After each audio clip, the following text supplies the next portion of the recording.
What is up, everybody, and welcome back to the channel. My name is Josh. This is Overlanding Now.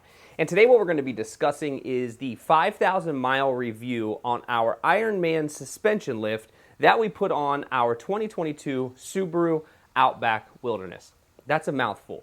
But the reason we're making this video is simply because I had a lot of questions when I was trying to purchase the lift for this vehicle, the Spec A versus the Spec C. What can I expect? How much lift do I actually get? What is the ride really like? There's a lot of things that go into this purchase, and I know this is one of the most commonly asked questions about our Subaru Outback Wilderness, as well as our tire size. So today what I'm going to do is talk through the process of the lift, how I like it after 5,000 miles, and the hope is that you can get some information from this video before you go out and make this purchase without having all the information that maybe you're looking for. So without further ado, let's jump into the 5,000 mile review on the Ironman suspension. Stay tuned.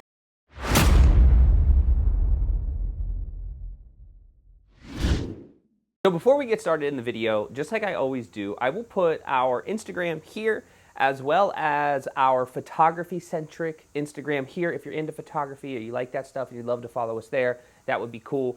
The first Instagram was our Overlanding Now Instagram, and we'd love to have you there as well. But the first thing I want to talk about is the 2-inch lift portion of it.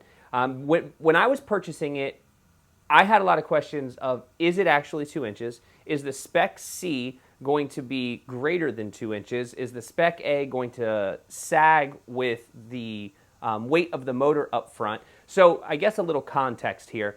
I have the Spec C in the rear and the Spec A up front. The reason I did that was obvious for most people. I'm going to have more weight in the rear. I have the rigged Ultra Swing tire carrier plus our spare tire on the hitch mount receiver. So that's probably 200 pounds-ish. It's heavy. It's not light. So I already knew putting that on, and when I had the factory suspension on, it sagged right when I put that on. So I already knew I had suspension sag, and I hate that look. So I knew the Spec C was going to be necessary on top of our teardrop camper, any gear that we have. I generally travel with our refrigerator inside the vehicle.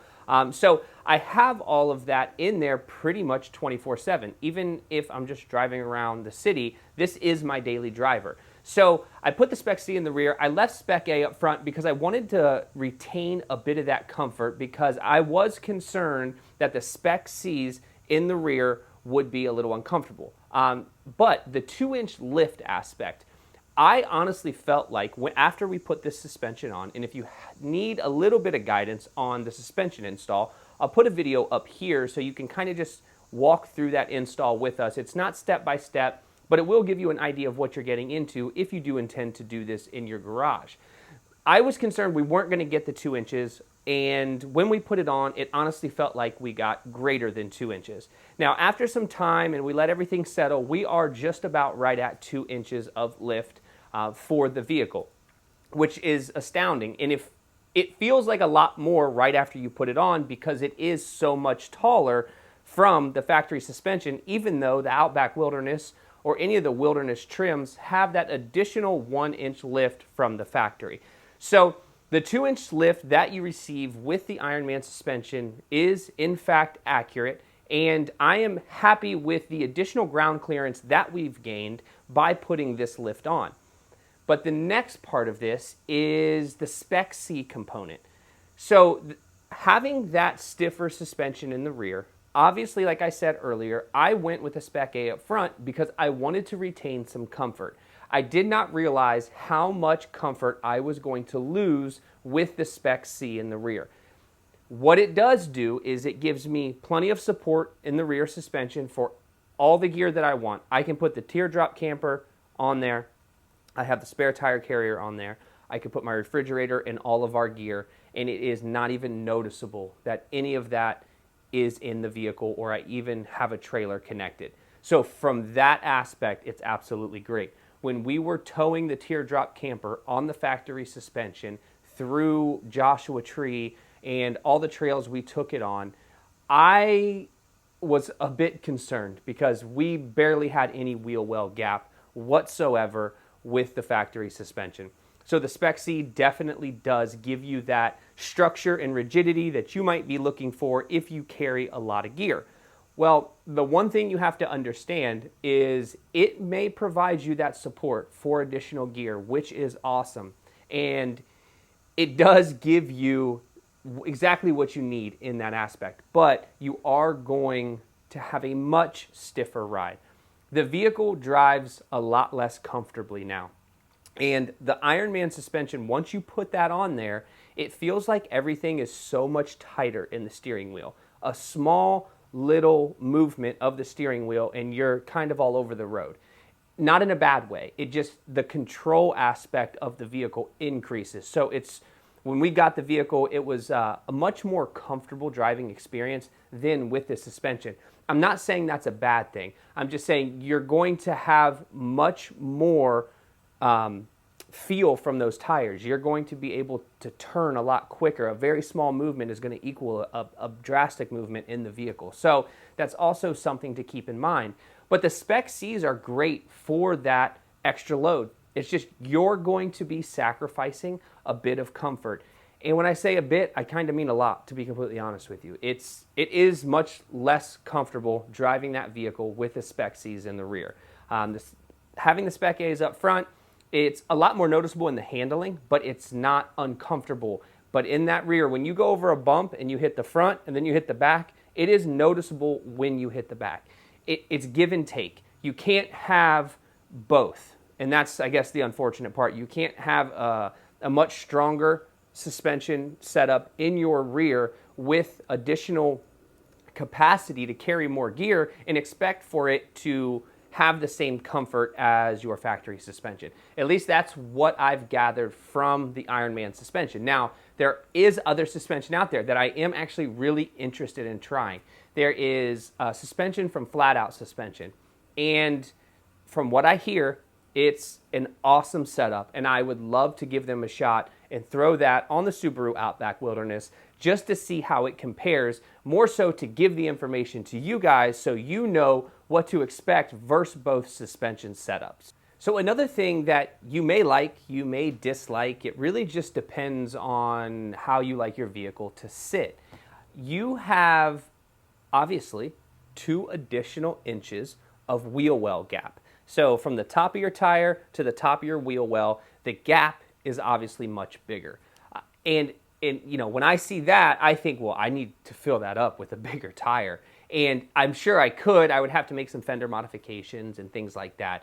But having that additional 2 inches of gap in your wheel well can be a little ugly for some people. It just seems like my tires now, what looked really, really good and solid on the factory suspension, seems a little bit small. And I know I can go a little bit bigger in tire. I can fill up that wheel well a bit. But I don't know if that's the route I want to go because I still want to retain the gas mileage that I have. And the gas mileage is another thing that a lot of people have commented on and asked, how is your gas mileage after putting this lift on? And I noticed 0 change. There was no change in my gas mileage from lifting that vehicle 2 inches higher off the ground and creating more space underneath the vehicle for air to travel. None. Now, when I put the Roam boxes and the Prinsu rack on there, I did lose about a mile per gallon, which kind of sucks, but that's besides the point. So I didn't lose any gas mileage whatsoever. And I honestly believe that if you're going to put this suspension on your vehicle, you're going to have a larger wheel gap, and that may be okay for you. I don't love it, but I do like the additional amount of ground clearance that I get by having 2 additional inches of lift on the vehicle. One horror story that I have heard recently when it comes to Ironman suspension is somebody had received the wrong suspension, and because it's very hard to know based on looking at it, and the invoice that you receive or the packaging information you receive does not state that your rear springs are Spec C and your front springs are Spec A or whatever that may look like. But somebody reached out to me and said, I think I have the wrong springs. And he sent me a picture of his Subaru Outback Wilderness, and it was sagging in the rear when he was loaded out. And I said, yeah, that doesn't look right because mine has zero sag, seems like no matter what I put in it. But he ended up getting the wrong shocks for the rear. And there was no way for him to tell. So something you need to do if you do order a Spec A for the front and a Spec C for the rear, before you go through the hassle of putting them on, or even worse, like this guy did, paid somebody else to put them on, and then had to pay that person to take them off and put them back on. Even though Ironman sent him new shocks, he was kind of stuck with the bill on having the shop do the uninstallation and the reinstallation. So I would call Ironman 4x4 the second you get your shocks, just to confirm the model numbers, because there is no easy way to look at the shocks or look at the invoice or look at the packing information and know exactly what it is that you have. So call Ironman prior to putting anything on your vehicle to make sure you have exactly what you want before you go through the hassle of getting them installed. Another question that sometimes I get is it worth the money? As you know, the Ironman suspension system, I believe, I don't know today exactly what it costs, but I believe it's around $1,100 or $1,200 for a set of 4 springs, and you get everything in the kit. So that's inexpensive in comparison to a company like Flat Out, which is upwards of $2,800 for that spring setup. So something to keep in mind and something to consider is that you're going to get a much more budget-friendly option with that suspension setup than you would if you were going to go with a flat-out suspension. Now, they're not all individually handmade from Ironman, but what you can expect is something that is going to perform continuously. At least that's been my experience. So from the perspective of, is this suspension setup worth the money that I paid to get it? I would say yes, absolutely. And anybody who is looking to get an increased ride height as well as an increased payload capacity for the rear, I would recommend trying them first to see if you like them, because even if you hate it, you're not out 3 times the price by going with a different suspension. Recently, we have been using the Subaru Outback Wilderness for a much different thing than I intended to use it for previously. So I have not had the opportunity to take the Subaru Outback Wilderness on any super hardcore off-road trails. So that's where this video is going to lack, because I don't have a lot of footage, I don't have a lot of experience taking this suspension system off-road, because I just haven't been using this vehicle for the intended purpose when we purchased it. I think the Subaru has its limitations when it comes to any type of aggressive off-road travel. That's why we have the Power Wagon. That's what I'm going to use anytime somebody calls me and says, hey, do you want to go hit these trails or do you want to go camping? It's going to be kind of tough.